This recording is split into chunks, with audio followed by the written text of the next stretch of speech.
Hello everyone, I hope you all are doing well. आज हम सीखने वाले हैं डेट के ऊपर कुछ फॉर्मूलाज।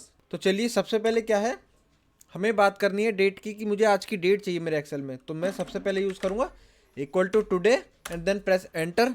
तो आज की डेट आ चुकी है। अब मुझे अगर डेट के साथ में टाइम चाहिए तो मैं प्रेस करूँगा इक्वल टू नाउ। तो डेट के साथ में मुझे मिलेगा करंट टाइम स्टैम्प।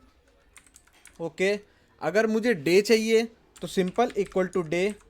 देन किस डेट में से चाहिए तो मुझे वो डेट का पैरामीटर डालना पड़ेगा। जैसे A2 पर मेरी आज की डेट है तो आज की जो डेट है, कंप्लीट डेट है, उसमें से डे निकाल के देगा तो 11 आ गया।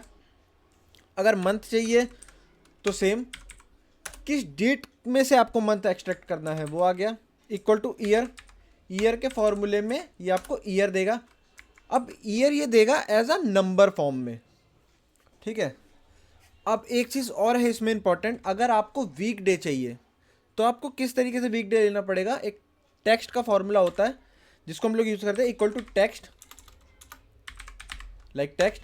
अब ये क्या करता है, नंबर को किसी फॉर्मेट में कन्वर्ट करता है हमें, लेकिन नंबर और फॉर्मेट डिफाइन करना पड़ता है। जैसे मुझे क्या इस डेट में से क्या चाहिए, मुझे डे चाहिए कि कौन सा डे है, मंडे है, ट्यूसडे है। तो मैं क्या करूँगा, डबल कोट, फिर जैसे एक सिंगल डेट लिखी, डी लिखा, डी बिलोंग्स टू डेट, तो 10, दो में भी कुछ नहीं। लेकिन जैसे मैं 3 करूँगा तो 3 में आएगा WED, वेड, ठीक है। अगर मुझे इस तरीके से शॉर्ट फॉर्म में वीकडे चाहिए, जैसे मैं 4 करूँगा तो ये मुझे देगा कंप्लीट वेडनेसडे।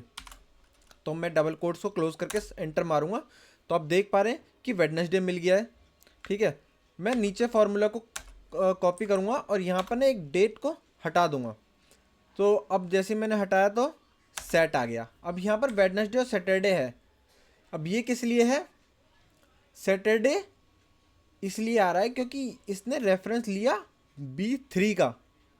अब B3 का क्यों लिया है, क्योंकि ऊपर B2 था, नीचे B3 इसलिए आया क्योंकि वो एब्सोल्यूट और रिलेटिव रेफरेंस का प्रॉब्लम है। अगर आपको इसके बारे में जानना है तो प्लीज़ कमेंट कीजिएगा, मैं आपको रिलेटिव और एब्सोल्यूट रेफरेंस भी समझा दूंगा, ठीक है। अब मुझे क्या करना है, मुझे मंथ चाहिए तो मैं क्या करूँगा इक्वल टू टेक्स्ट, मैं मंथ का नंबर दूंगा और मंथ बिलोंग्स टू M। तो अगर 01 के फॉर्म में चाहिए तो MM, एंड 3 में आपका सेम ZJAN, और आपको पूरा कंप्लीट चाहिए तो आपको 4 MMM आपको डालना पड़ेगा, जिससे आपको जनवरी गेट होगा।